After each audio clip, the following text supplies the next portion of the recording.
नमस्कार सभी को। आज के इस वीडियो में हम मैनेजमेंट अकाउंटिंग प्रबंधकीय लेखांकन के चैप्टर पूंजी की लागत कॉस्ट ऑफ कैपिटल का अध्ययन करेंगे।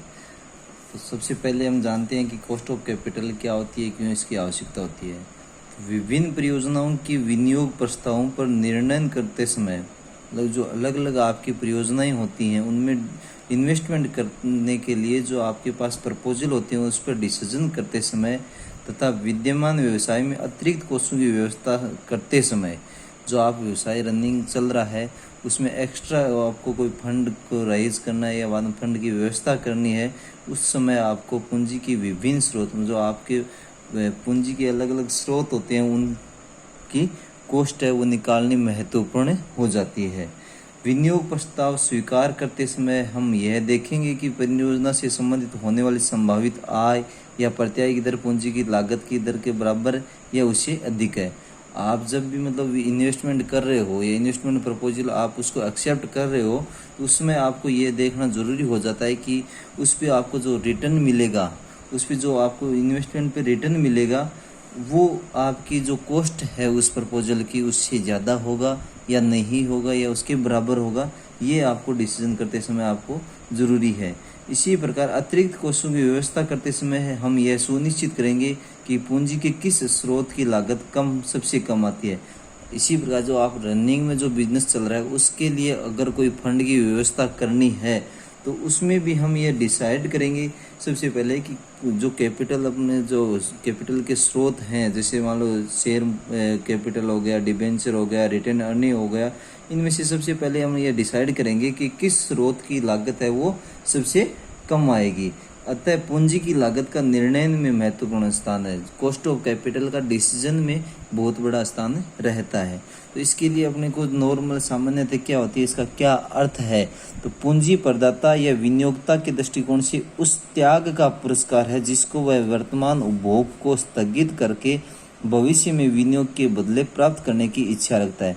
जो कैपिटल इन्वेस्टर या बाद में इन्वेस्टर है उसके दृष्टिकोण से ये हो गया कि उस त्याग का पुरस्कार उस कैपिटल को वो किसी दूसरे जगह काम में लेता, उससे कितना रिटर्न आता उसका त्याग करके या बाद में वर्तमान में जो प्रेजेंट में उसका क्या कि उपभोग करता तो उससे क्या बेनिफिट होता उसको स्थगित करके भविष्य उसको इन्वेस्ट कर रहा है, उससे वो क्या है कि भविष्य में एक निश्चित प्रत्याय की आशा रखता है, तो वो वही प्रत्याय क्या है उसकी कॉस्ट ऑफ कैपिटल है। इसके लिए अपने को दो जो वैज्ञानिकों में परिभाषा दे रखी है, दो परिभाषाओं में से लगभग एक परिभाषा अपने को एग्जाम के पॉइंट ऑफ से याद रखनी चाहिए। जैसे पूंजी की लागत वह प्रत्याय दर है जो कि एक कंपनी को अपना मूल्य बनाए रखने के लिए विनियोग पर अर्जित करनी चाहिए। यह परिभाषा M.J. गॉर्डन द्वारा दी गई है।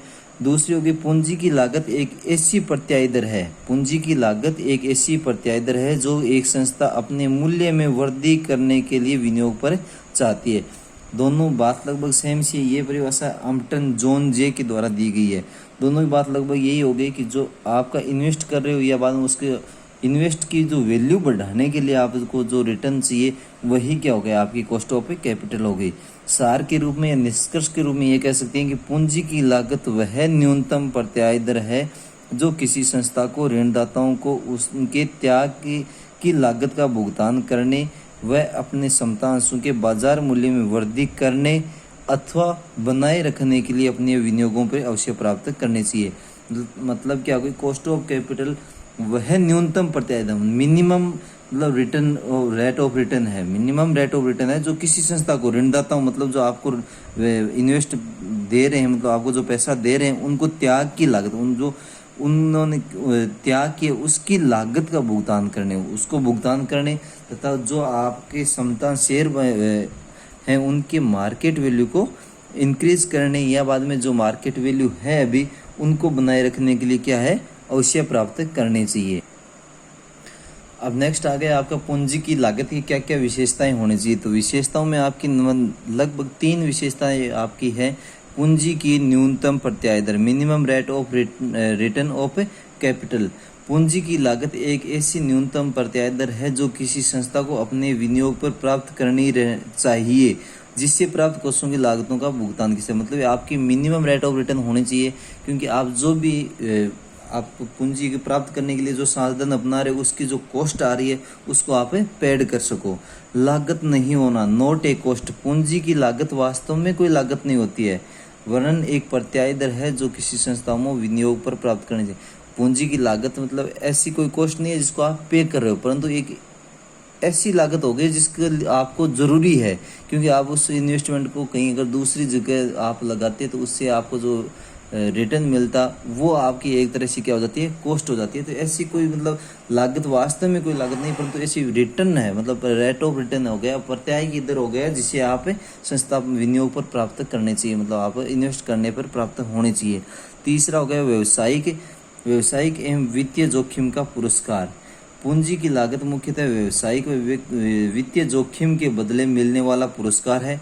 व्यावसायिक जोखिम बिक्री की मात्रा एवं वित्तीय जोखिम पूंजी की संरचना पर निर्भर करता है। पूंजी की लागत है वो क्या हो गया, व्यावसायिक एवं वित्तीय जोखिम के बदले आप जो बिजनेस की और जो फाइनेंशियल रिस्क ली है आपने उसके बदले मिलने वाला एक पुरस्कार होता है। व्यावसायिक जोखिम जो आपकी बिजनेस की जो रिस्क है वो सेल्स पे डिपेंड करती है, और फाइनेंशियल जो रिस्क है वो किस पे डिपेंड करती है, कैपिटल स्ट्रक्चर पर डिपेंड करती है।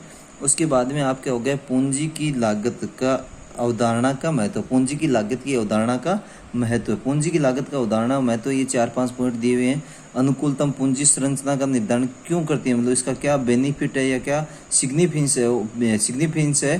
तो इन दोनों का क्या हो गया, आपके अनुकूलतम पूंजी की संरचना का निर्धारण, वित्तीय स्रोतों का तुलनात्मक मूल्यांकन, पूंजी विनियोग संबंधी निर्णयों के आधारशिला, कार्यशील पूंजी की मात्रा व स्रोत का चुनाव, संभावित आय एवं जोखिम की जानकारी, वित्तीय कुशलता का मूल्यांकन।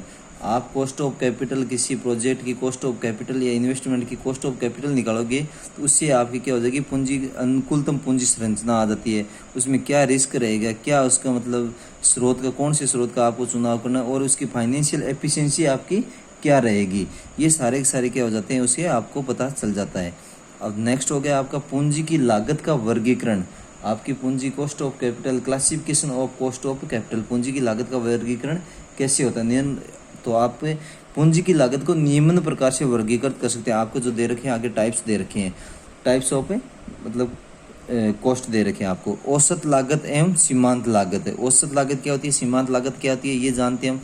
किसी समय विशेष पर किसी संस्था की पूंजी संरचना में सम्मिलित विभिन्न वित्तीय स्रोतों की विशेष लागतों का साधारण या भारित औसत पूंजी की औसत लागत कहलाती है। किसी समय विशेष, एक मतलब टाइम पर, एक फिक्स टाइम पे किसी संस्था की कैपिटल स्ट्रक्चर मतलब जो पूंजी संरचना उसमें सम्मिलित विभिन्न वित्तीय स्रोत, मतलब अलग अलग स्रोत होते हैं, उनकी विशिष्ट लागतों का साधारण या भारित औसत क्या कहलाता है, औसत लागत। उनकी लागतों का जो औसत है वो क्या कहलाएगा, आपका औसत लागत कहलाएगा। सीमांत लागत क्या होगी, सीमांत लागत किसी संस्था द्वारा किसी समय विशेष पर किए जाने वाले अतिरिक्त कोषों की लागत का साधारण या भारित औसत। सीमांत लागत क्या होगी, किसी समय विशेष पे, मेन इसमें क्या हो गया आपका सबसे बड़ा ध्यान रखने वाला समय विशेष, दोनों में यही दे रखा है, औसत में और सीमांत में। तो किसी समय विशेष पर किए जाने वाले अतिरिक्त कोषों, आप जो फंड दूसरे रेज कर मतलब दूसरे फंड से आप पूंजी की व्यवस्था कर रहे हो, उसकी कॉस्ट को क्या कहते हैं आप, भारित या औसत लागत कहलाती है। धन्यवाद। नेक्स्ट जो आपकी स्पष्ट लागत, अस्पष्ट लागत, विशिष्ट लागत, संयुक्त लागत, भावी लागत, ऐतिहासिक लागत, ये नेक्स्ट वीडियो में हम पढ़ेंगे। धन्यवाद।